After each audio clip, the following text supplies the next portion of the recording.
Okay, welcome. We're going to be beginning our class, which we're calling the Pirkei Avos, the rest of the story. And the idea here is that when you learn through Pirkei Avos, especially the first parak, it goes through name after name after name, and it's actually going through many, many generations of the leaders of the Jewish people. And as we learn those Mishnayos, we often tend to not really think about much other than Rabbi so-and-so said something. Okay, great, nice. There was a lot going on. There's a whole life happening there. Worlds of history were happening. You know, it's also interesting when you think about, we don't put two and two together. When you think about the beginnings of Chabad and the Alter Rebbe, so we know the Alter Rebbe intertwining with the French Revolution. I mean, that obviously we know because there's so many stories of Napoleon and the Alter Rebbe. But think about, as Chassidus was coming to be, and specifically Chabad, there was a revolution going on in America. And the world was changing with the advent of the United States of America. It's just interesting to put things into a complete historical perspective instead of just looking at it as Antigonus Ish Seichei said this. So that's the idea of this class, is to put it into real historical perspective to get an understanding of what was really happening in the world during that time. So to begin, I think the best place to start is the lead up to the building of the second Beis HaMikdash. To understand the lead up to the building of the second Beis HaMikdash, we're not going to go into all of the lead up to the destruction of the first Beis HaMikdash, but here, first of all, let's hand these out. We have timelines here. You want to send them around?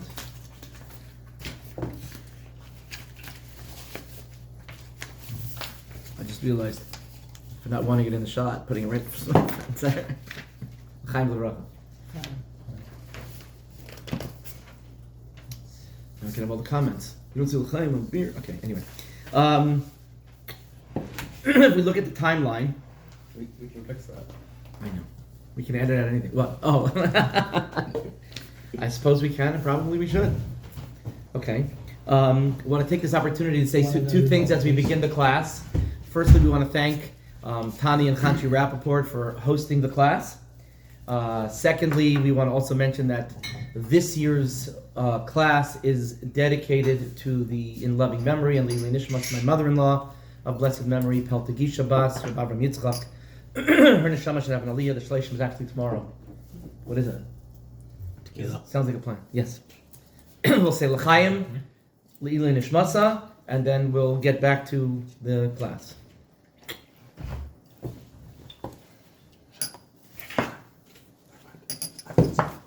You're allowed to talk, okay.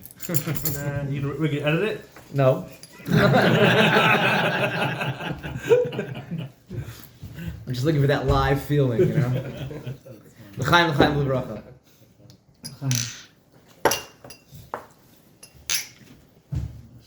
Wow.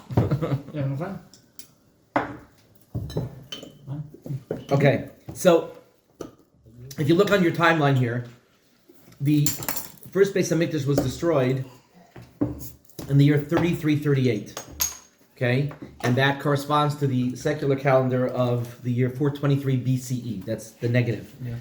Parenthetically, just something to mention, there is a certain discrepancy between our calendar, our history, and the timeline of history according to the secular world. And there are a lot of different reasons for it, and there are parts of history where we're about 160 years off, and then it kind of comes back together. For starters, they're pretty far off from us when it comes to the first destruction of the first Beis HaMikdash. One of the primary reasons for this discrepancy is a dispute as to how many kings of Persia there were in the Persian Empire after Cyrus. We have, according to our accounting, Cyrus, Darius, Achashverosh, and Darius II, who's, as far as we're concerned, Esther's son. In their logs, they come up with another 8, if I'm not mistaken, emperors. And it spans a whole bunch of different years for different reasons, etc. That's one thing. There's other stuff also that causes discrepancies, but one thing to realize, two things to realize. Number one, as it relates to history. History is recorded by the victor. That doesn't mean history is accurate. The recordings of history are not necessarily accurate. They're just recorded by the victor. Secondly, you ever wonder, you hear a story and they say, some say it happened this way, some say that way. Well, what do you mean? It's a story. It happened. All right, so let me ask you. Just tell me, how did COVID start? Okay, this is in ancient history. This is a couple of years ago. How did it start? It was a lab leak. It wasn't a lab leak. It must have been a lab leak. It couldn't have been a lab leak. And you can even ask the people that told you it wasn't a lab leak, and they'll tell you it was one, but it wasn't one. And that's the same people.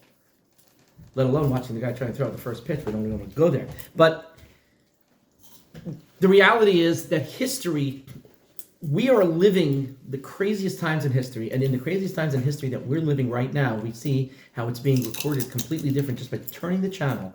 You turn the channel, and one person is telling you how things were so great under the previous president, and now look how he's destroyed the world. America has no standing in the world. The economy is awful. And you turn to the next place, and the president himself is standing up there explaining that the only reason I'm running for president again is because I have to fix everything. Because when I became president, the economy was so bad, and America's standing in the world was so bad, and we're looking at history as it speaks, and we see that is complete and utter dispute. Having said that, if I'm going to, invest my money into who's right about history as it relates to going back a couple thousand years, there's nobody that documented history more than the Jewish people, starting from Chamisha Chumshei Torah. You go through the first parshas of Bereshis and Noach, right? And this guy lived this many years, and then he gave birth to this one, and then he lived this many more years until he died, and it goes on and on and on. And Torah being Milashon Hara, Torah being a lesson, and the main idea of Torah is to teach us Torah. Who cares how long he lived? What's the difference? The reason why it's all so accounted for so meticulously and exactly how long each guy lived, how old he was when this child was born, how long that guy lived, was to give us a sense of timing from creation to Avram Avinu. So we can go ahead and we can count 1,948 years from the creation of the world till Avram Avinu. And from Avram Avinu, it's even that much easier to count from Avram Avinu till, for example, Yetzias Mitzrayim in the year 2448. 40 years later, 2488, we know exactly what year we went into the land of Israel. We have documentation. And nobody documents more than Torah. Nobody documents more than the Jewish people. We, to this day, we just started Rambam, right? Mm-hmm. And Rambam writes words like, but nowadays, right? And in our times, but it's funny because he's talking in a language that's not an ancient language that you had to go search in a museum and do years of research to learn how to speak. It's the same language we speak. His language of Torah is the way your typical chavrusa sit and talk. We speak that language. It's a common language to us. We understand the Rambam. I feel like, we feel like we live with him. So it's a different level of recording of history. It's a different level of learning and documentation. Anyway, takes us back to the year 3338 or 423 BCE. And that's when the Beis HaMikdash was destroyed. Skipping down, we know that after Nebuchadnezzar died, he was succeeded by Evel Merodach, and he was succeeded by Belshazzar. The famous story of Belshazzar's demise, he abused the Kalim of the Beis HaMikdash and the Big Day Kahuna. He made a party. He thought that God's prophecy was dead, and there was the famous story of the handwriting on the wall. And next thing you know, he was killed, and the Persian Empire took over the Babylonian Empire. And it was no longer a Babylonian Empire. It's now the empire of Paras and Madai. Persian Median Empire. The Media, they're everywhere. So Darius the Mede was the first king, and he served for however many years. And after Darius, Cyrus took over. When Cyrus took over, Cyrus was a big believer in God and big believer in prophecies, and Cyrus decided that he's going to allow the Jewish people to rebuild the Beis HaMikdash. It's interesting things to note about that, because first of all, he was fulfilling a prophecy. A prophecy of I believe it's Yeshaya. Yeshaya said, Omar Hashem l'Mashiachai l'Koresh. Hashem said to his anointed one, Koresh. Koresh is Cyrus. And it goes on to say, Hu yivne iri v'galusi. He will build my city from the Galus. And there are those that say that the building that Koresh did, that Cyrus did, had many potentials to be the ultimate and the final Beis HaMikdash. There are many things that went wrong that caused it not to be. For starters, the fact that he didn't continue it. First, he allowed it with open reign, everybody could go, back open borders, everybody's allowed back into the land of Israel. Then he started listening to the naysayers, and once he closed it off, and he kind of dampened the inspiration of the building of the second Beis HaMikdash, he didn't end up being, so to speak, the Mashiach of Hashem. Everybody know the famous story of the Branch Davidians, Waco, Texas. Ring a bell? Wow, you guys are young. So, in the early 90s, when Clinton was president, there was this group, a cult, and they called themselves the Branch Davidians, and their leader was a guy called David Koresh. It wasn't his real name. He called himself David Koresh. Why? Because he was considering himself to be the Messiah. And King David, and Koresh, he was going with those words, Amar Hashem le'Mashiachei le'Koresh. Koresh, he was calling himself Koresh. And he had this group, and they were living in Waco, Texas, and the ATF came, and they surrounded them because they had guns, or whatever the case was, and they were trying to get them to come out, and somehow they decided that they were going to fight back, and they started shooting, and it was a big fire war, and then something happened. The whole place just blew up in flames, and the entire place was just incinerated, and everybody died, men, women, and children. It was an absolute disaster, and this was Janet Reno, the DA, what's it called? The Attorney General at the time. This was her major catastrophe, having literally wiped out a city over. Again, they were nut jobs, but still, it was a terrible thing. But the name David Koresh, that's where he got the name from. Amar Hashem le'Mashiachei le'Koresh. Anyway, so the bottom line is that, parenthetically, again, we're recording this class, and this class is being recorded, but it's still class, and it's still us. And anybody who has anything to say, you can say, even if it's, stupid remarks, by all means. Everything is welcome. So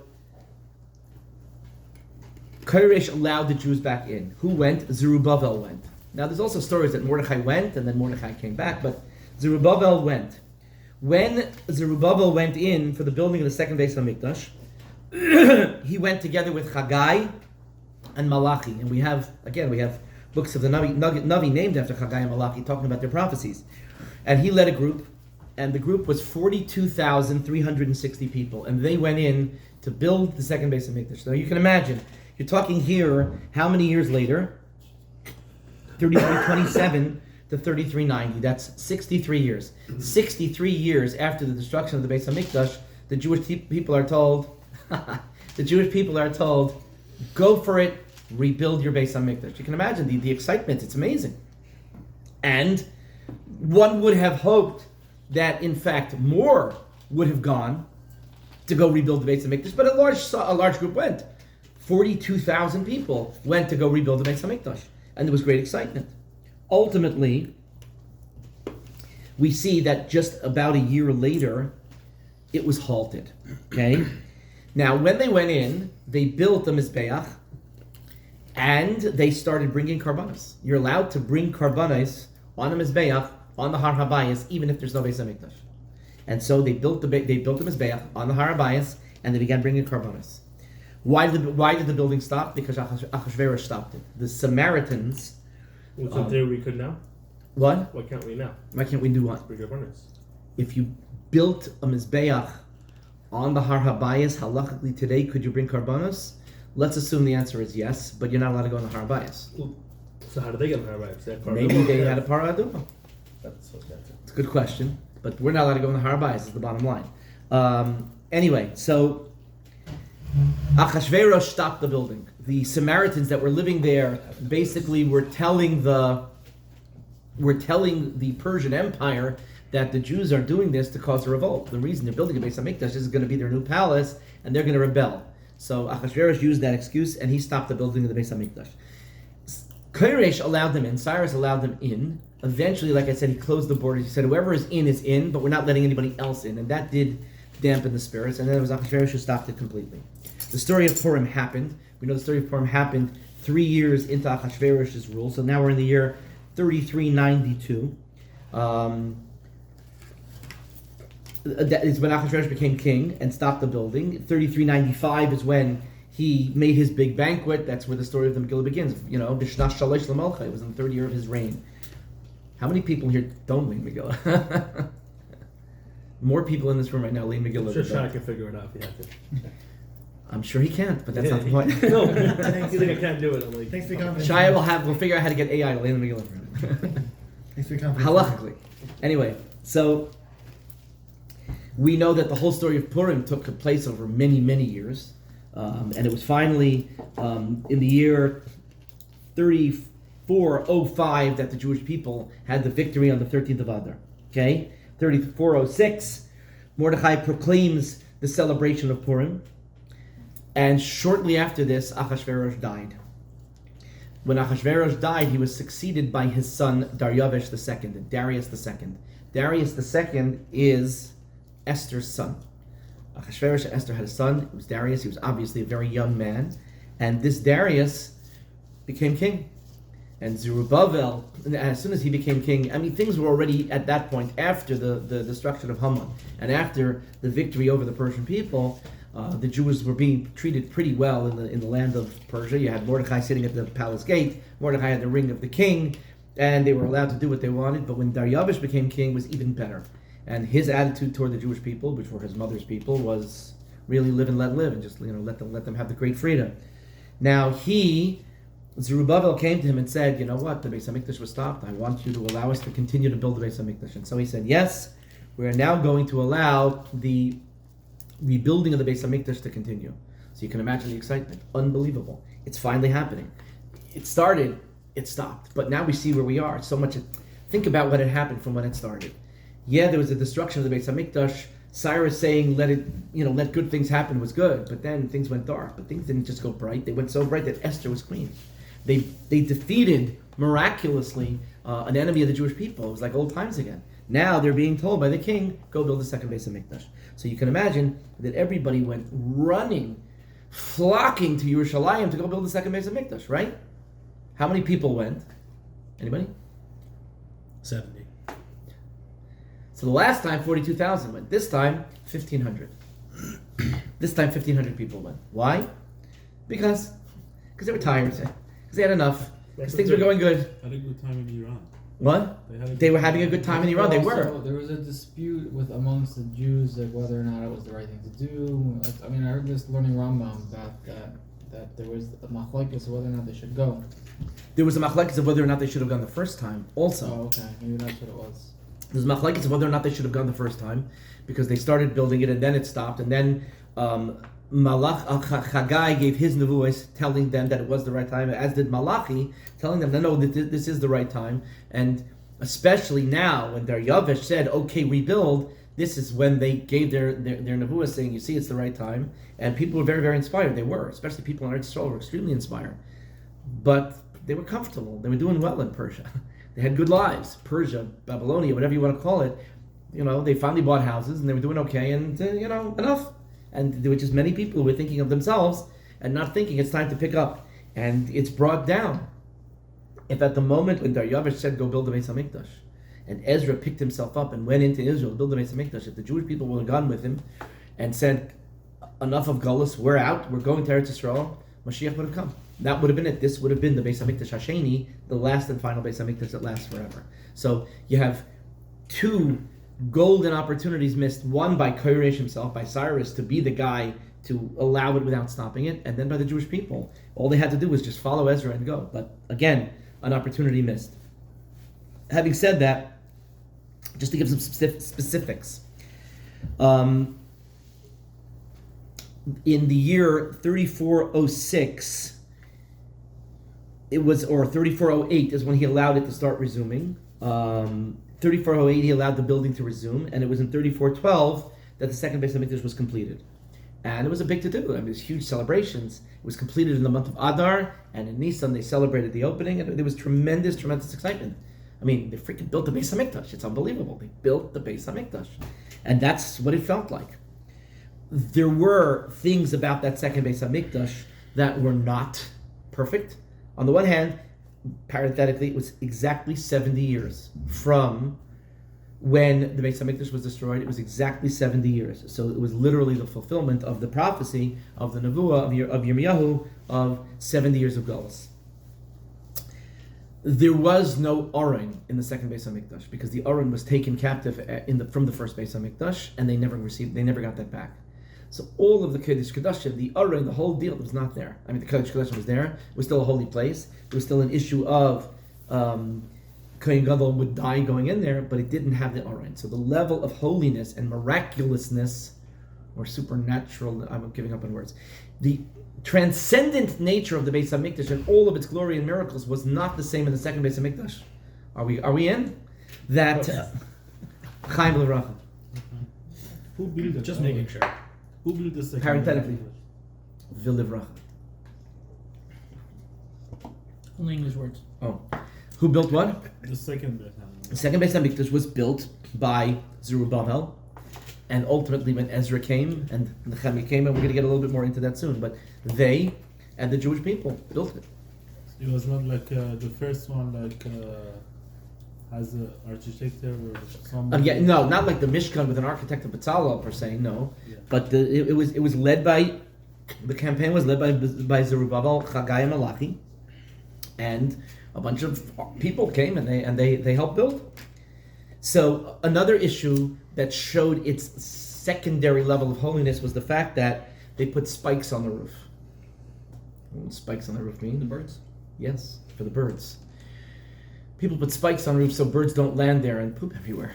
The first Beis Hamikdash didn't need spikes on the roof because the nature of the holiness was such that a bird wouldn't land. At what point And did do you that. realize that bird not supposed to land? Maybe if it was finished first. You mean, when did they put the spikes on? Was it a change order in the contract, or was it in the original plans? Mhm. It's a good question. Did they think, again, it's interesting. It's a good question, to be honest.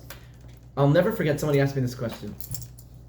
We were learning about Migdal Bavel, and how I explained how Hashem changed their language, and now somebody's asking for a hammer, and they got a knife, and they asked for this, they got that, and they started hurting each other and fighting with each other, whatever. So somebody says to me, did they know that their languages were changed, or did they think they were speaking the same language to each other?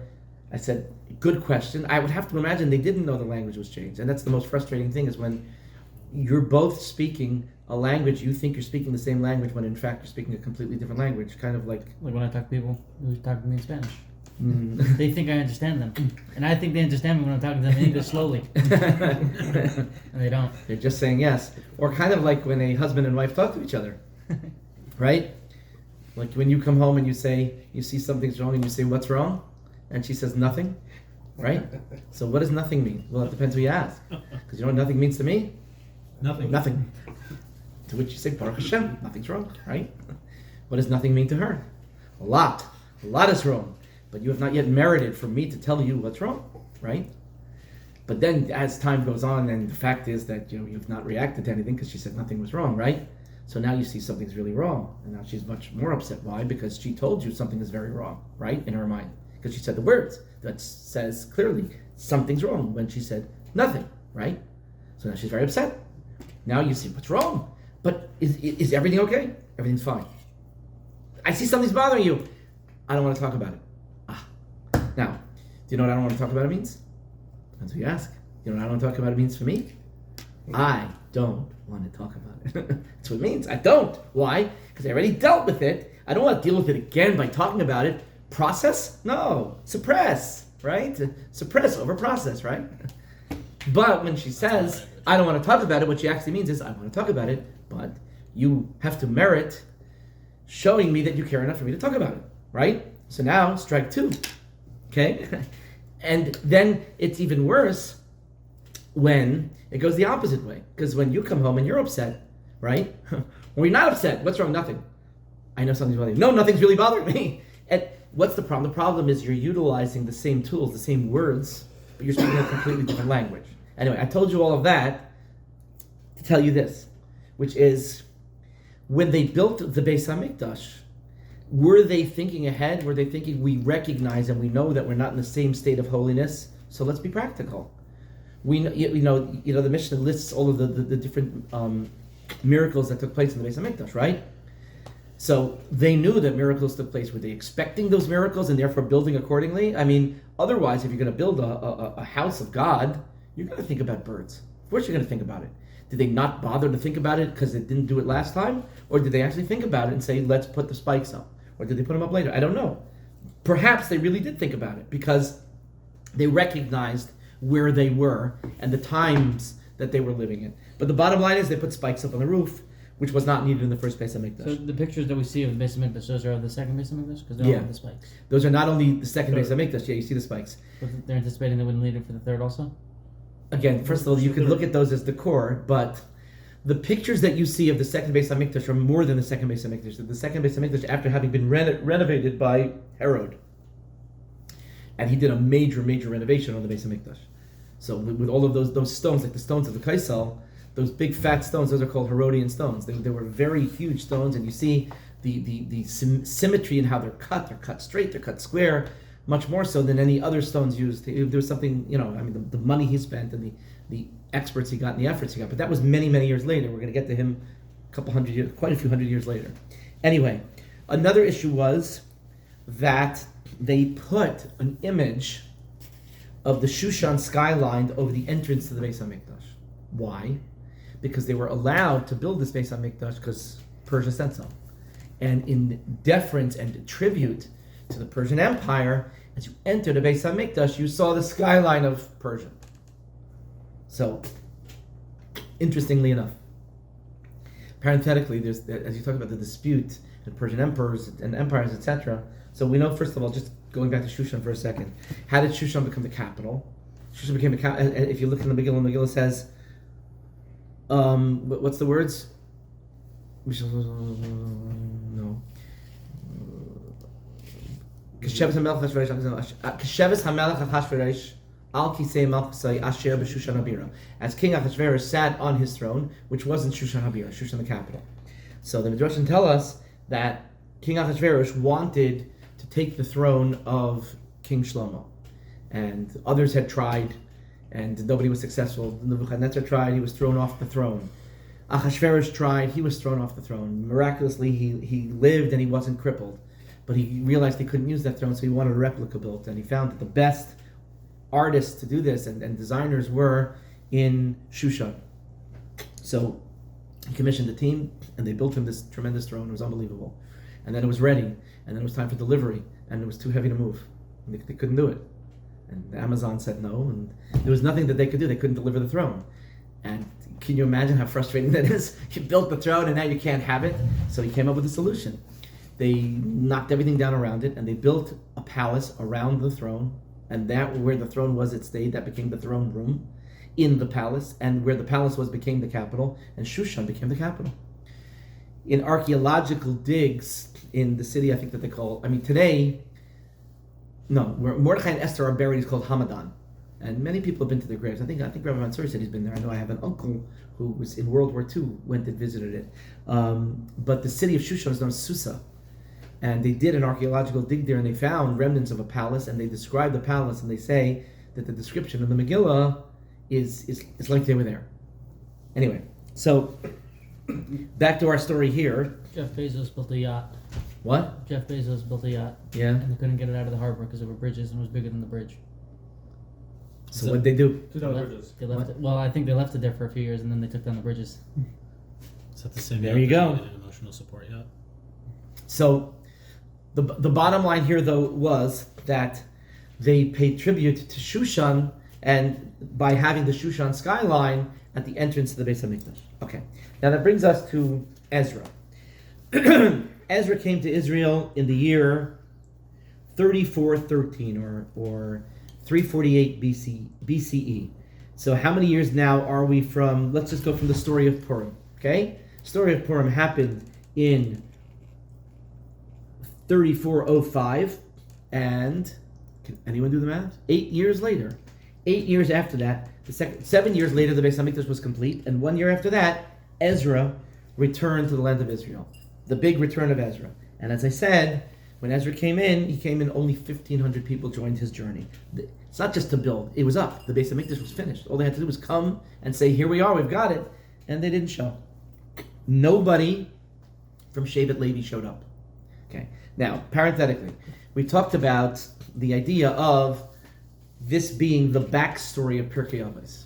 So our Pirkei Avos really begins with Ezra, because Pirkei Avos, the first mission in Pirkei Avos is Uzikenim L'Neviim, U'Neviim Misaruha L'Anshe Knesset HaGdolah. The Neviim gave over the oral law to who? The men of the Great Assembly, the Anshe Knesset HaGdolah. So who are the Neviim? The last Neviim are, in fact, Chagai, Malachi, right? And they gave it over to the next generation. The next generation is who? Is Ezra. So Ezra and the Anshe Knesset Agdola, this is them. So when Ezra returned, everybody knows the story I always tell them. The line, the guy is probably on something like Saturday Night Live. He's saying, Battle of the Bands. one second. Yeah, he's talking about the battle of the bands, whatever it is. He says coming in at the top of the charts this week in the music charts and the rock bands, whatever it is the group Better Than Ezra. He says coming in. It was a name. There was a group in the '90s called Better Than Ezra. Everybody knew of them, right? He says coming in a close second, Ezra. Right, anyway, Chaim.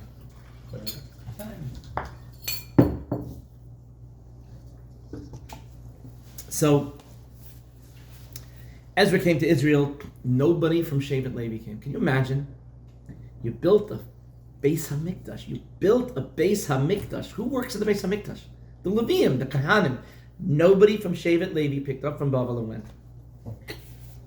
And as a punishment to them, Ezra took away Meiser Rishon from them. This is a dispute. How he took it away, what he took away. He took away Meiser Rishon, that they don't get Meiser Rishon anymore, because none of the Leviim came. There were no Levium living in Israel. Maybe there were, but no Levium picked up and went. The bottom line is that no Levium picked up and went. How do you not do that? How do you not go serve? Of anybody who's going to come, they're the guys that are needed. We need the Levium. They're the ones who have to come. Anyway, when Ezra got there, They didn't show up before it was finished before it was finished being built, or even after. Well, almost nobody, when they started the rebuilding, nobody went. Okay, and then when it was done, Ezra went, and Ezra came with his 1,500 people, and none of them were Levium. None of them. When he got there, he found that the Jewish community was ignorant and in very weak shape. There was a lot, from the times of the destruction of the Beis Hamikdash, and then coming back there wasn't a lot of Yiddishkeit going on. It was thriving and flourishing in Babylonia/Persia, and it continued to thrive in Babylonia and in that arena until all the way through the time of the second Beis Hamikdash and beyond. The Gemara comes from there. It's not like after they were exiled after the second destruction, they went back to Babel. The Babylonian community, the strength of the Babylonian community was far greater than the strength of the Israeli community. That's where the majority of the Jews lived. And they were comfortable there, and they stayed there, and that was the story. In Israel, the Jews living there, the spirituality was weak. Many of them, there was no idol worship, really. But other than idol worship, many of them had taken wives that were not Jewish. There's the whole story of the Samaritans, and we'll deal with the Samaritans as we talk throughout history. But the bottom line of the Samaritans was that they saw themselves as having converted to Judaism. In reality, this is before Ezra came, when they took wives that Yes. weren't Jewish, and Ezra had to fix yes, they had taken Samaritan wives. Who were the Samaritans? Samaritans were not good people. I know you know about the Good Samaritan, and that was the Good Samaritan. But anyway, the Samaritans saw themselves as Jews. And the bottom line is that halachically they were not considered to be Jewish. And that being the case, they were offended by the fact that they weren't considered to be Jewish, and they were always a thorn in the side of the Jews. And they were always undermining them. And that when they went to rebuild the second Beis Hamikdash, it was the Samaritans that got the Persian emperor to stop allowing them to build it. Also, many of the Jews living there intermarried with the Samaritans. When Ezra came and saw this intermarriage, he impressed upon people to end those marriages. Ezra went from city to city teaching Yiddishkeit. He literally went out teaching and preaching and lecturing and sending teams out to bring everybody back to Yiddishkeit because their knowledge was so ignorant and their observance was weak. And one of the first things he did was to press upon them and encourage them about the importance of marrying Jewish. And in fact, they listened and they divorced their heathen spouses, their Samaritan spouses. Needless to say, in the relationship between the Jews and the Samaritans, that was not helpful either. One more notch on the wall over there of why they hated the Jews. But reality, it was necessary. So when Ezra came, he did this. And he really strengthened the Jewish people. Now, one of the things that Ezra did was he formulated the Anshe Knesset Hagdolah. The Anshe Knesset Hagdola, we'll talk more about them in a minute, and about the different takanas that they did. But Ezra himself made certain specific takanas. Okay, Ezra set up 10. What's the English word for a takana? Edicts. It's a good one. Good one. 10 edicts that these were put into law. Okay. You know when they have a translation in like What? a translation like an article that the Aramaic is easier. Yeah. An edict is one of those words. Edict is one of those. You'd rather just read the original language. Exactly. Edict I can live with. So Ezra and the Anshe Knesset Hagdola had 10 official takanas plus many, many other things that they did. The 10 official takanas from the time of Ezra are: number one, that we read the Torah Shabbos Mincha. That every Shabbos Mincha we read the Torah. Number two, that we read the Torah Monday and Thursday. Number three, that the courts are open on Monday and Thursday. What's so special about Monday and Thursday? Monday and Thursday were the days that people went to market. So people from all of the outlying areas, the villages, the rural areas, the agricultural areas, they all came to the city to bring their wares and to sell in the market. So those are market days. Being market days, people are around. So the courts were open so that since people were around, they could settle all of their disputes properly and appropriately. So Bezdin had to be available for them. You can get a same day court date back then? In those days, you get a same-day court day, yes, and you had to do jury duty. Secondly, the Torah reading. Since people were around, he implemented the Torah should be read, and this way, everybody would stay current in Torah and be less ignorant. He implemented that you need to do laundry on Thursdays. L'kavod Shabbos, you got to do laundry. Again, laundry was not what laundry is today. You go to the machine and you do all of it. I, for the first time in my life, I now know how to use, not the first time. When I was a bachur in yeshiva, I knew how to do laundry. But when I got married and we got laundry machines, it didn't have coins. Maybe it should have, but it didn't, right? We got a washer and dryer, there were no coins. How do you start it? The only way that I know how to start it was you put the quarters in. Quarters were cold when I was a bachur. Okay, you put the quarters in, you whoosh, start. And it wasn't there, so I didn't know how to do it. And finally now, Mendel, my 12-year-old, taught me how to use the machine, and I know how to use it somewhat. You press play. You know, why does a play and a pause button? I don't know. Nobody tell you the coffee straw trick? No. But anyway, laundry was a to-do. I mean, with stones and stuff and things, stone wash and all that other stuff. It was not easy. But laundry had to be done the L'kavod Shabbos. There was another takana of Ezra, which was to eat garlic Friday night. Anybody know what that's about?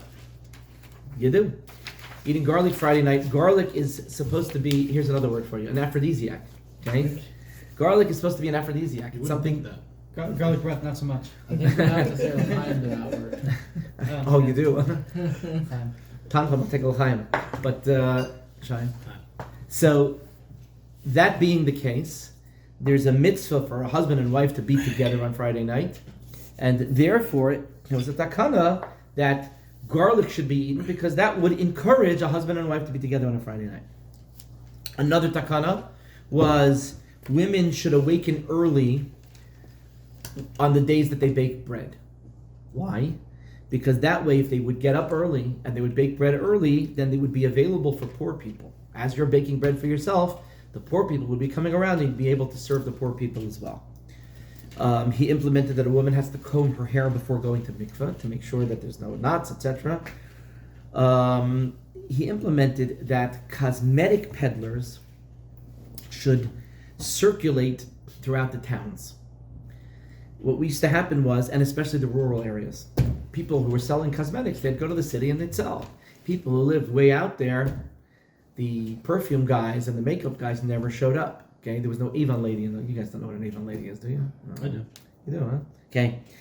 There was a thing in the 70s where there was these Avon lady salespeople, and they would go door to door selling makeup and cosmetics to other ladies, pre-Amazon. So he implemented that if you're going to be a cosmetic peddler, you can't just go to the big cities. You have to go to the rural areas. You have to go to the agricultural places so that women in those areas could buy cosmetics as well, so that they can feel good about themselves and so that they can look the way they want to look, and also that it would encourage husbands and wives to be together. Again, populating the Jewish people was a very, very important thing, as well as peace between husband and wife and intimacy between husband and wife is the very backbone of society. It's the foundation of our society. And Ezra implemented these things to encourage that. He also implemented that a person who becomes tameh with tumas keri, a bal keri, one who emits during the night, has to go to mikveh. We'll talk a little bit about Ezra and Nehemiah, then we'll get into Anshe Knesset Hagdolah, and we'll finish tonight on Anshe Knesset Hagdolah. Ezra died in the year 3853. Is that what it says on my timeline? I didn't compare this to that. 3448. Really? Interesting. So there are different opinions as to the year that Ezra died. What you just say? I said... I lost it. 3853. What? That's a big difference. No. Oh, That's, it's not yours. Oh no. No. It's yours. so then I maybe I wrote this wrong over here. Okay. 3448 sounds about right, actually. So Ezra died in the year 3448. And again, as I told you before, then according to Jewish tradition, the Jewish people squandered the golden opportunity, because if they would have made aliyah to Israel in mass, Hashem would have ushered in the Mashiach during that time. Nehemiah became the governor of Israel in 3426. So Ezra was already there before, and Nehemiah came a little bit later. When Nehemiah came, there was a Beis HaMikdash, yes, there was excitement, yes, Ezra had brought people back, but there were a lot of difficulties. For one thing, people were being attacked and robbed, and people were invading, and it was a tough situation because there were still ruins from the destruction of the Babylonians. So one of the first things that Nehemiah set out to do, and he got permission to do from the emperor, was to rebuild the wall of Yerushalayim. The wall of Yerushalayim had been broken through on Shivasar B'Tammuz. No, they surrounded it. On Rosh Chodesh Av, they broke through the wall of Yerushalayim and destroyed it. He rebuilt it. He did that project, Shai, you're gonna like this, in 7 weeks. 7-week project, built the wall around Yerushalayim. The wall that you see today around the old city is not that wall. That wall was built many years later in the 1500s by the Turks. But imagine though, it's got to be similar placement and a similar size. They built that wall in 7 weeks without all of the construction tools that we have today. Nehemiah also was very, very concerned about the spirituality of the Jewish people, and he too wanted to build their spirituality. And one of the things that he found was there was a lot of business being done on Shabbos. What kind of business? The kind where you don't have to write. You're not allowed to write on Shabbos. Okay, so nobody wrote. But other than that, business was being done on Shabbos. You know, everybody knows the famous story. Guy says, I got an SUV that I want to sell. But Nit Shabbos Geret, I want to sell my SUV. And the other guy says, oh, interesting, Nit Shabbos Geret, on Shabbos shouldn't talk about it, but I'd like to buy an SUV. And he says, really, Nit Shabbos Geret, I'm selling it for about $16,000. He says, oh, Nit Shabbos Geret, that's about what we were looking to pay. He says, wow. Anyway, he goes home. He comes back in the afternoon for Mincha. And the other guy says to him, Nit Shabbos Geret, you know what? I talked it over with my wife, and Nit Shabbos Geret, I want to buy the SUV. And the guy that says back to him says, Nit Shabbos Geret, I sold it already. So there's a lot of business that was being done, and it was a problem. So it was Nehemiah who implemented the laws of Muktzah. And by implementing the laws of Muktzah, it was very, very There's always one guy. helpful in preventing the types of business that were being done, even without writing, to keep a Shabbos-dik environment. It's interesting to know, the Shabbos-dik environment is very important, especially nowadays. It's the first line of the Torah. Of, In Shulchan Aruch, yeah. Shabbos is the first line. When you have now, when you live in a place with an Eruv, it's something to think about. So first of all, I have an Eruv, so let's ride a bike. Let's do this, let's do that. It can lead to things that can become an issue with a Shabbos-dik environment. Not to mention kids really knowing and understanding about the laws of it. So it's just something to keep in mind, that we have to make sure that we are creating a Shabbos-dik environment. And that's why even the way we dress on Shabbos afternoon and all these other things are very, very important. Okay. Let's talk for a minute about the Anshe Knesset Hagdolah. The Anshe Knesset Hagdolah was a body of rabbis. There was 120 rabbis. This was led by Ezra. Other prominent rabbis who were part of this Mordechai, Daniel, Nehemiah, Haggai, Zechariah, Malachi, Shimon HaTzadik, names you've heard of. These were big people. This was no small potatoes. The over end of here. the Nevi'im were What? the end of the Nevi'im were The last Nevi'im. I mean, technically, Ezra's also a the Navi. leaders. What? They were the leaders. There were 120 leaders. Now, this is described as the greatest body of Jewish scholars ever assembled. All-star team. What'd you say? The All-star. The All-Star team. Not just the All-Star team. The All-World team. Okay, that's really interesting. The All-World team. Now, as it relates to the 120 members, this Anshe Knesset Hagdolah replaced the Sanhedrin. The Sanhedrin existed in the times of the first Beis Hamikdash. The Sanhedrin was the Jewish Supreme Court, 71 members, and this Anshe Knesset Hagdolah replaced that. There are some opinions that say that though there were 120 members, it functioned as a Sanhedrin of 71 with alternates. Not everybody served at the same time. There were always only 71 members serving to be part of the Sanhedrin. Some are of that opinion. But in addition to doing what the Sanhedrin normally did, which was ruling on cases, they also dedicated themselves. They were like a legislative body as well. They were like a Congress. They weren't just like a Supreme Court. They were a Congress. They were a house of legislation. They issued laws. You know, if you look in America, if it's running the way it's supposed to be constitutionally, the Supreme Court never makes any laws. They don't make laws. A law is made by Congress. If that law needs to be discussed, it'll come to the Supreme Court to rule as to whether or not Congress actually has the power to do so. Is this law constitutional? Is it not? But they don't make laws. They're a court. This Anshe Knesset Hagdolah wasn't just a court. They also made law.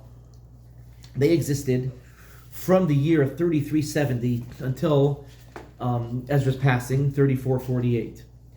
3370, you're talking about now, that means, technically speaking, again, some say 3370, some say they didn't really start until the turn of the century, around 3400, which is right around the Purim story. But the Anshe Knesset Hagdolah was already existing before the second Beis Hamikdash was completed. It was already within line of the story of Purim, etc., etc. What did they do? They divided the Parshios. You know, the Torah is the Torah. But the Parshios, as we know them, were divided by the Anshe Knesset Hagdolah. They assigned uniformed reading for Shabbos and Yom Tov. Until that time, when you got together on Shabbos and you wanted to lane, you know what you laned? What are you in the mood for? What would you like to learn about today? Maybe they took a vote. Havdil sounds like a church. They just preach random stuff. They laned that which they wanted to read, that which was appropriate. Now, needless to say, it was Pesach. They laned about Pesach, but it wasn't a specific, absolute order. The mindset of the Anshe Knesset Hagdolah goes like this: they saw the Jewish people living in their heyday in the times of the first Beis Hamikdash. Okay, they saw the great glory. Okay, Yiddishkeit thriving. They saw the unthinkable, a destruction of a Beis Hamikdash, and the Jewish people being exiled from their own land and having to start anew in another land. They saw a straggler group return to Israel and not know what they're doing and live in utter ignorance and marry heathens. And they said, if we expect Yiddishkeit to survive this darkness, and it was clear ultimately that the second Beis Hamikdash wasn't the true and final redemption. If we expect Yiddishkeit to survive whatever darkness may come our way, we're going to have to do certain things. We're going to have to institutionalize things, and we're going to have to systemize things. Because if it's just do what you want, if nobody knows what they're doing, God knows what's going to happen. And they organized, systemized, and institutionalized Yiddishkeit. That's what they did. Hence, Parshios. Hence, deciding what you'll read and what you won't read. You read the Parsha. You preempt the Parsha for Yom Tov reading. Which reading do you do on Yom Tov? This is what you do on Yom Tov, etc. They recorded the last books of the Navi, Treyasar, Yecheskel, Daniel, and Esther. Okay? And then they completed and sealed the Tanakh. they sealed the Bible, or they canonized it as the Bible. Now understand, Nevi'im said, anytime a Navi spoke, they said, Koyamar Hashem, right? So Hashem has said. They were speaking direct words from God. Some of it, the Nevi'im themselves wrote. Some of it, the Nevi'im just said over, orally. The Anshe Knesset Hagdolah went and took those things that were said orally and wrote them down. They took works of the Navi that were incomplete, that they hadn't finished writing their own stuff, and they wrote them down. So they completed all of these books of, as I said, all of Treyasar and Yecheskel and Daniel and Esther. They also wrote some of the books of the Ksuvim. I mean, technically speaking, Esther is Ksuvim, right? The Ksuvim, now mind you, the books of Navi are written with Nevuah. They're Nevuah. God told me these words, these are the words of God.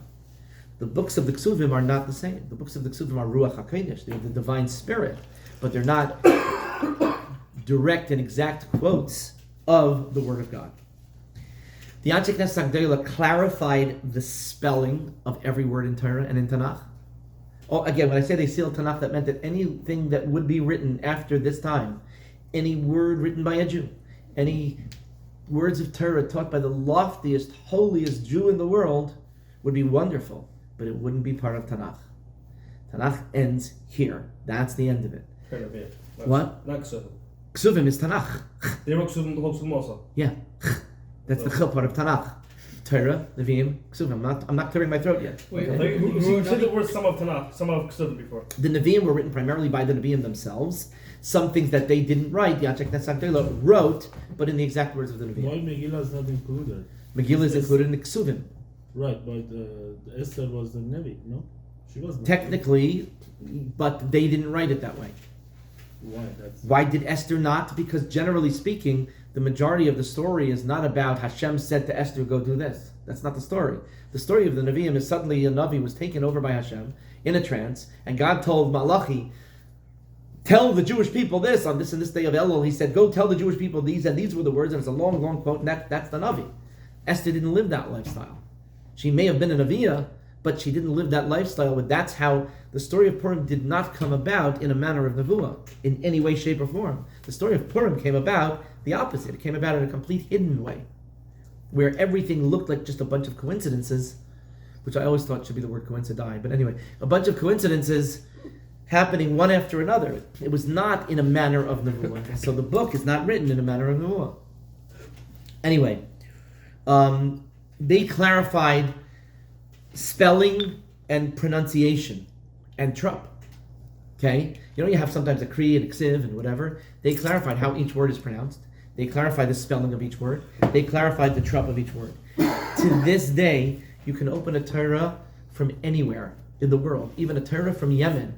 The Yemeni Jews had no contact with the rest of the Jewish world for hundreds of years. You open up a Sefer Torah, every word, every letter is exact throughout the world. This is the way they set it up back then in the years 30 till the year 3448. There is only one differentiation, one deviation. There's one word in Torah where there's a dispute.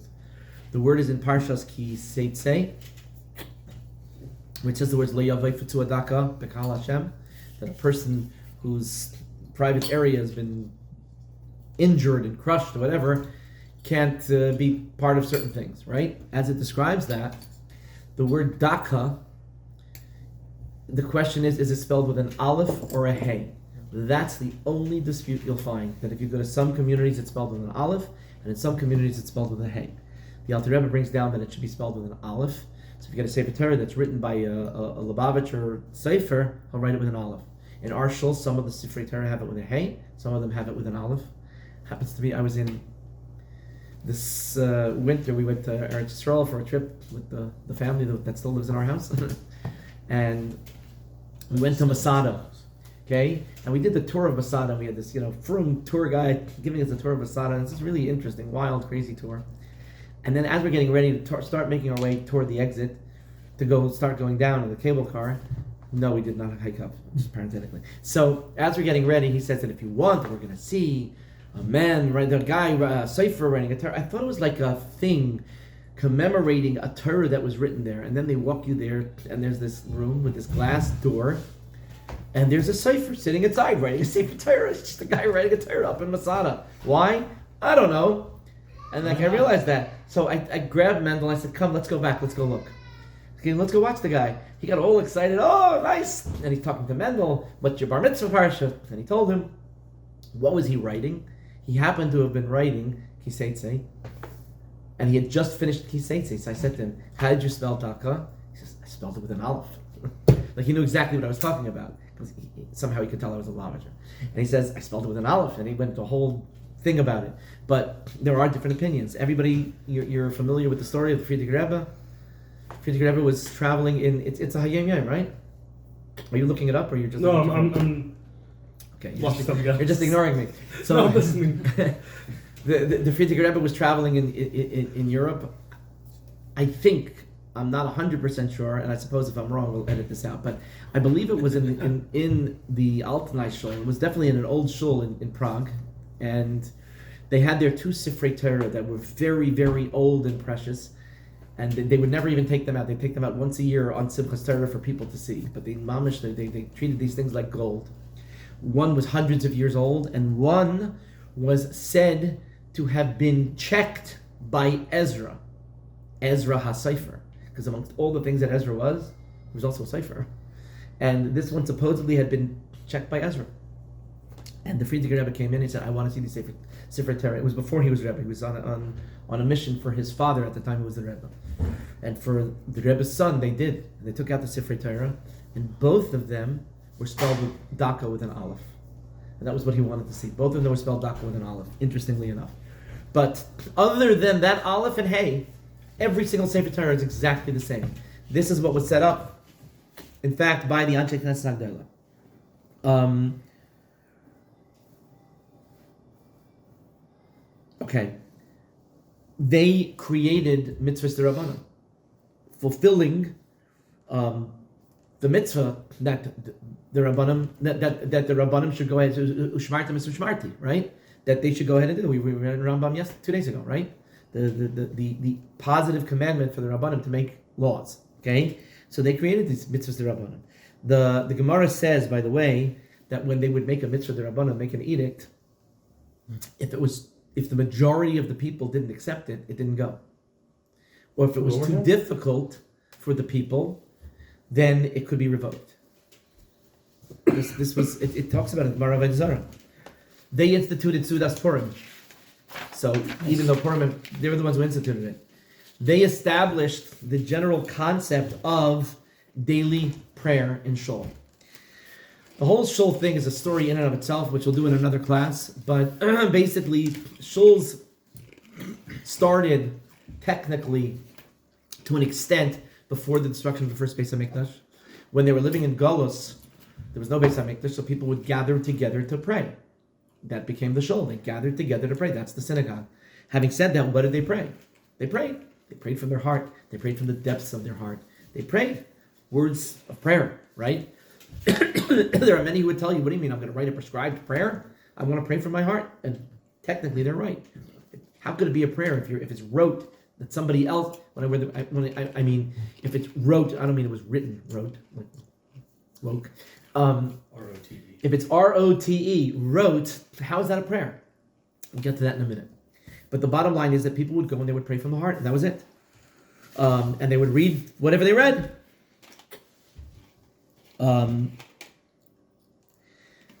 But as the generations got more and more ignorant and more disassociated, so to speak, they didn't really have the wherewithal and the talent and the spirituality to compose proper prayers. So the Anshe Knesset Hagdolah decided that we will go ahead. And they went and they designed tefillahs, they designed prayers. The prayers, I'll give you an example. You decide that you want to get a grant. For our Chabad, we want a grant. We want to get a grant for the New York trip, right? Every year we do the Team New York trip. It's an unbelievable trip. Ari, you've been on it. Josh, Gaia, Tani, Mendel. You three were not. What? I'm sorry, you missed it. Okay. Your brother was on it. Your father was on it. There you go. So It's the trip to New York. It's an unbelievable trip. I want to get a grant. I want to get a $20,000 grant to help pay for kids who can't afford it. So I say to myself, I'm going to go to some company. I'm going to go to My Pillow because he's a conservative. He'll give me money for this. Okay? I want to write a grant.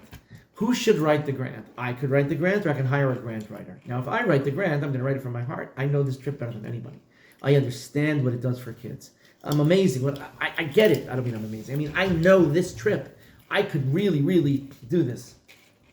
Or should I go to a grant writer? There's a third option now. AI. Okay. Should I go to a grant writer? What do you think? What should I do?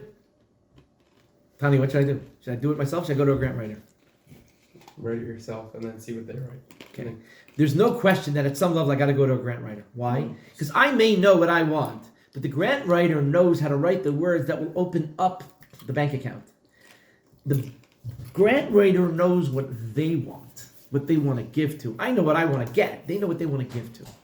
Lahavdil. The Antikinas Sagdela knew spiritually, Kabbalistically, Nigla-wise, halachically, regular, they knew what opens the heavens to draw down God's blessings. And so they said, we'll write the prayers in a way that are guaranteed to open the heavens to draw down God's blessings.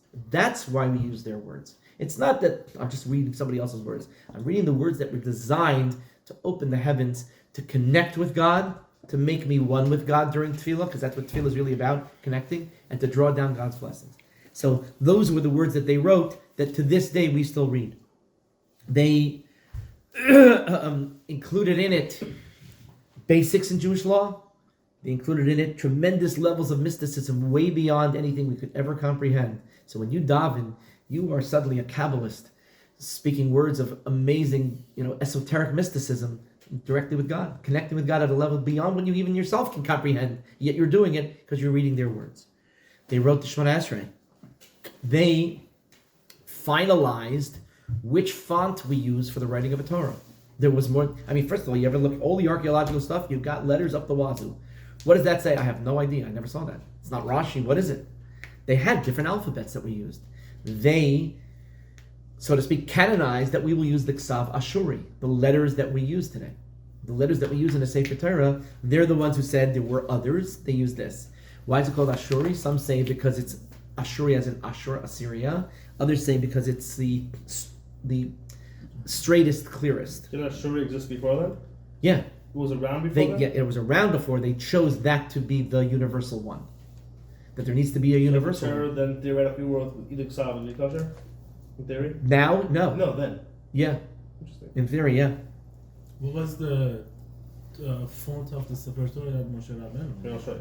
Good question. Moshe Rabbeinu said. I'm going to show ancient Hebrew text. It Okay. looks exactly what that is. They abolished the Yetzer Hara for idol worship, for Avodah Zarah.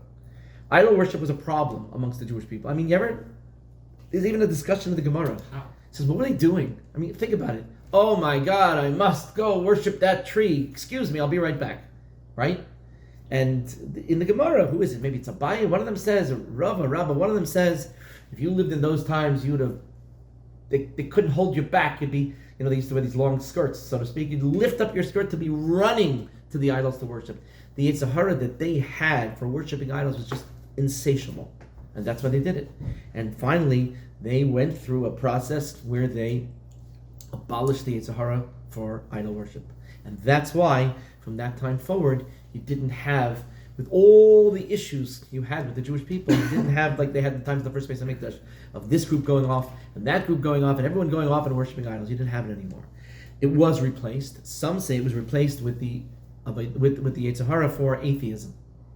That the concept of no God, of atheism, never existed. That's the God, but nobody ever thought about there's no God. And it's quite interesting to think that of all the times in history for atheism to be so big, all these generations, right? Thousands of generations, so many thousands of years, you were always told God is watching you. He sees everything. He hears everything. He records all things. Everything you do is recorded by God. Yeah, right. And yet nobody ever said, yeah, right. Everybody said, yeah, of course God is watching me. Today, when we recognize that everything you do is being recorded, right? Everywhere you go is seen, is heard. YouTube sees it. Google sees it. You speak, if I right now say the word, hey Siri, 5 people's phones are going to wake up, right? Why? Because it's listening the entire time. That's why, parenthetically, when you go and you talk about something, you open up your phone, open up Facebook, and it all of a sudden has an ad for what you talked about. How does it know what you talked about? Because it's listening to every word you say, and it's not waking up until you say, hey Siri, or okay Google, which, by the way, once interrupted the song I was listening to, because the word in the song sounded like the word Google. But anyway, it's listening to every single thing you say, and it has algorithms to know when to react. It reacts openly when you say, hey Siri, and it reacts silently when you talk about certain products. And then it gives you ads for them. But Google's doing it. YouTube's doing it. Everyone is doing it. Facial recognition? Are you kidding me? Facial recognition? If I put Shia into facial recognition on Google, I'm not talking about law enforcement myself, just in Google, I mean, he showed me how to do it. If I put him there, it shows me pictures of him as a child. As a child. It does confuse him and Ari a little bit. But it shows me pictures of him as a child, without the beard. So we now, everybody sees the concept of there's a supreme being watching you. Every single thing you do will be recorded. You will always have to answer for it. You'll never be free once you did it. Once it's on the internet, you'll never be free of it, right? So now that we know that, of all times, it would make so much sense to say, oh, now everybody understands God. And now, in such a time, is when atheism is biggest. Why? Because the Yetzer Hara for atheism is like the Yetzer Hara they had for Avodah Zarah. Others say it's the Yetzer Hara for money that replaced it. They systemized the Torah Shel Peh, the concept of organizing it and Masechtas they did, though they didn't publish it. And they didn't have it officially printed, written, so to speak. All of this was done to make sure that Judaism would survive whatever God would bring to us, including more destruction of the Beis HaMikdash, Golus, 2,000 years, Holocausts. They wanted to ensure that we would still survive and thrive. And to this day, we live the lifestyle that you live as a Jew today is primarily what was orchestrated by them. 90% of what you do is what they put into place, plus some other minhagim that came about. We'll finish with Malachi, who was the last Navi. And the year, basically, 3448 is when Nevuah ended. The Jewish people no longer had the spiritual level to merit having a real Navi, to speak actual words of God, quoting. The majority of the Jewish people lived outside of Israel at that point, and Nevuah could only really continue if Jews were living in Israel. And from that point forward, the words Kay Amar Hashem, so said God, word for word, that doesn't exist anymore after this time. So that would be the end of episode 1 in the rest of the story of Pirkei Avos. Next week, in Mitzvah Hashem, we will get into Shimon HaTzadik, who was the last member of the Anshe Knesset Agdeilah, and we'll try and, Shimon HaTzadik's life is just an unbelievable story. And we'll deal with Shimon HaTzadik, Alexander the Great. If you look in Pirkei Avos, after Shimon HaTzadik, you have Antigonus Ish Seichei. And we'll talk about what was going on because as that was happening, we're going to hear about the Greeks taking over the Persians, the Egyptians taking over the Greeks, and a lot of stuff was happening in history, and we'll go through all of those backstories next week. Once again, thank you, Tani, for hosting us, and thank you all for coming. And again, this was Le'ilei Nishmas, my mother-in-law, Peltegisha Bas Avram Yitzchak. Chaim L'Bracha. Okay.